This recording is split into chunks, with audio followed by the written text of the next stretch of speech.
Hi, hope everybody's doing well after the weekend. I've just been into town for a bit of a jaunt with another one of the service users here from Haywood Ward. We looked around the charity shops and went for a coffee.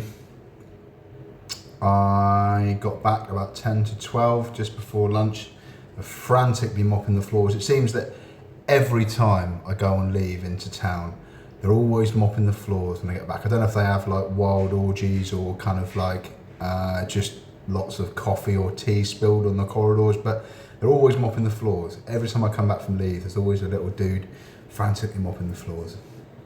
Mad story to tell, eh? Speaking of stories, my mum and dad, Diorsa and Lethia, who were married for about 10 years, used to go and visit my dad's brother, my uncle Barney, who lived in a town called Wick near Caithness in Scotland.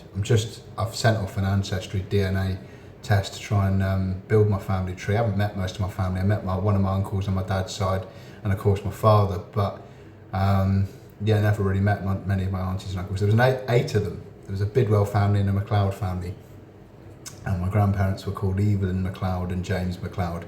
I know my dad went to school in Eldoret in Songor, and my mum told me this crazy story. There was a farmhouse in Dunnet in Legg, which had like an antique shop attached to it, and it was, I remember going through the documents that after my mum died, searching through all the old papers in the loft that she'd kept from the 80s. There was letters which I've got between my sort of father and my grandfather and his brothers and sisters, and my mum and all his brothers and sisters, and they used to tell this story about the Mau Mau uprising, which I don't really know much about, which I've put into AI for today. I know that they basically didn't like white farmers, and I've been kind of quite, they got a lot of attention the other day from Elon Musk, who posted about what's happening in South Africa with the white genocide. Quite ironic, I saw one of his tweets had a comment on it where somebody had grokked. He'd said that he couldn't extend Starlink into South Africa because these people were being racially motivated and prejudicing his expansion for his corporation because he wasn't black, basically saying because he was white. Someone grokked, is there any substantiating evidence or proof of this? And Grok basically said it wasn't, and that kind of was like the top comment that had the most likes on Elon's post. But yeah, so my family apparently were attacked by these Mau Mau separatists during the uprising. And the story goes, the way that my mum used to tell it, that they heard them coming up the driveway, they turned off all the lights in the house, and they had an elephant gun, like a giant shotgun, and my grandmother started firing shots off into the dark, and apparently they heard some coughing and spluttering, and these guys left. But apparently all the brothers and sisters were hiding in the front room, and they're all petrified from what happened. And my uncle Barney, my mum used to tell me, they said he went bobo. That was in sort of Swahili, that was what they used to say, is that he never really recovered from being disturbed from this almost incident, apparently, that happened with these Mau Mau separatists who didn't like the white farmers. And it makes me think, because it's kind of like one man's terrorist is another man's freedom fighter. I mean, I'm totally torn between not really supporting Islam, and certainly not really supporting Hamas, but equally not supporting Israel. Do you know what I mean? You can't really, it's really difficult to look at two opposing ideologies and look at their kind of merits and their values without taking sides and not be left in a sort of moral no man's land. But anyway, there was a story. They went up to the farmhouse in Legg. I don't know how you spell that. I think it's Lairg. And my uncle Barney, apparently ever since he was young, used to sleep with a loaded gun by his pillow. And my mum, I think, or either my mum or dad, apparently according to the story, when they were staying up at this old farmhouse, it done it.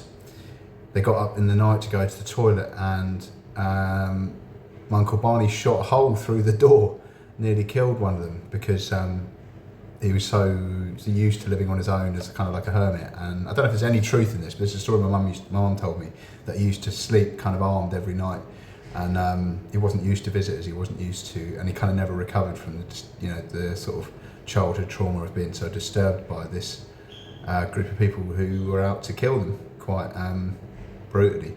So the story goes. I don't know. I didn't know my old man that well. I was just getting back in touch with him when he died in 2013. But I asked, what can you tell me about the Mau Mau uprising in Kenya? My grandparents used to have a sugar plantation and also used to breed horses. Apparently they sold several for a Silver Jubilee celebration. They were named James and Evelyn MacLeod. Is there any record of their farm being attacked during the uprising? And if so, can you provide details? I don't know the precise location of the farm, but I know my father, Diorsa William John MacLeod, went to school in Eldoret, Kenya.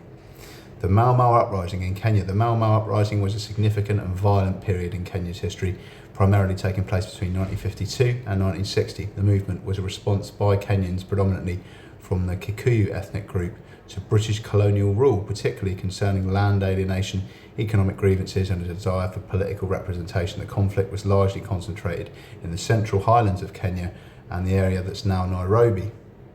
The Mau Mau fighters, often operating from forest hideouts, targeted British settlers, colonial forces and fellow Kenyans who were perceived as loyal to the colonial government. The British response was a large-scale military operation which involved the deployment of troops, establishment of detention camps and widespread interrogations. While the uprising was a pivotal event leading to Kenya's independence in 1963, it was geographically concentrated. The Rift Valley province, where Eldoret is located, was not a primary centre of the Mau Mau rebellion. Although there were isolated incidents and a general sense of unease across the colony, the main areas of conflict were further east. Inquiries regarding the MacLeod family farm.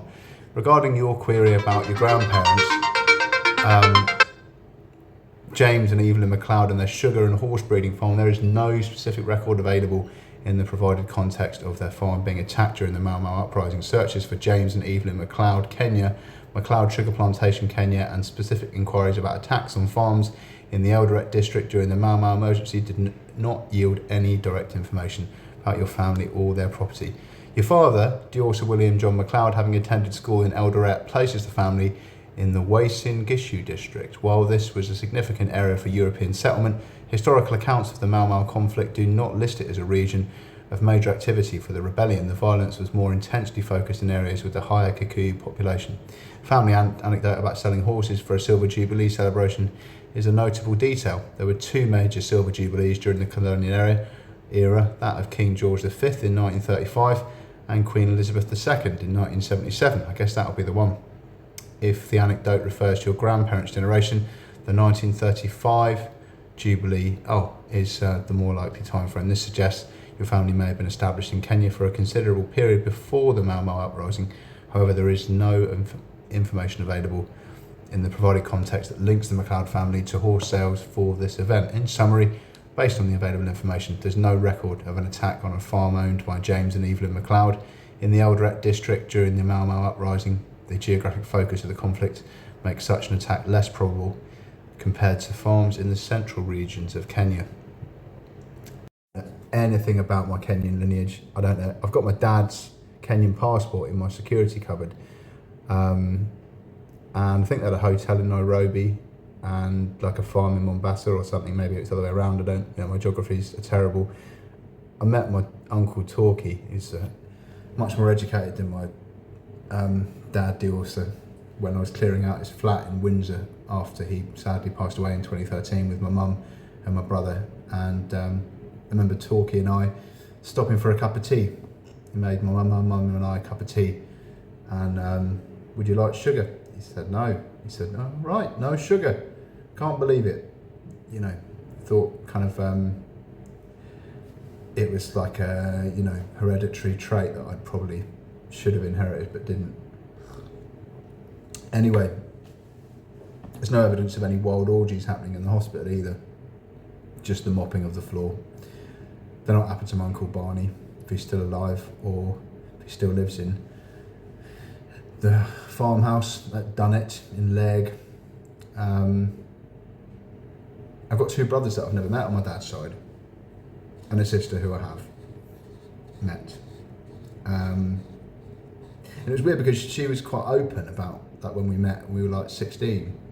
She was really open, like about her father from Wikipedia not being her genetic father, and we like chilled out for quite a long time. And all my friends from Exeter kind of knew us both, and now it's just this kind of like ridiculous, contradictory secret that like no one's allowed to talk about, and it's been that way for years. But anyway, keep mopping the floors, Signet. Make sure that even if the NSA, the FBI, the CIA, the NCA, Europol and Interpol have got the whole place under surveillance and they're watching everything that you do on every one of your mobile phones and, you know, satellite surveillance, they can hear and see what's going on in every room. Make sure there's no dirty corridors, because you just never know. You can't be too careful, can you? If you don't mop the corridors every time I go on leave, then you just never know. So, like Google doesn't know about what happened to my family, or if they even had a farm. Old MacDonald had a farm. E-I-E-I-O. Old MacLeod. Anyway, all the best to all my family, if any of you watch this. And those of you who are still with us, and for those who are dearly departed, then may their souls forever rest in peace. Cheers.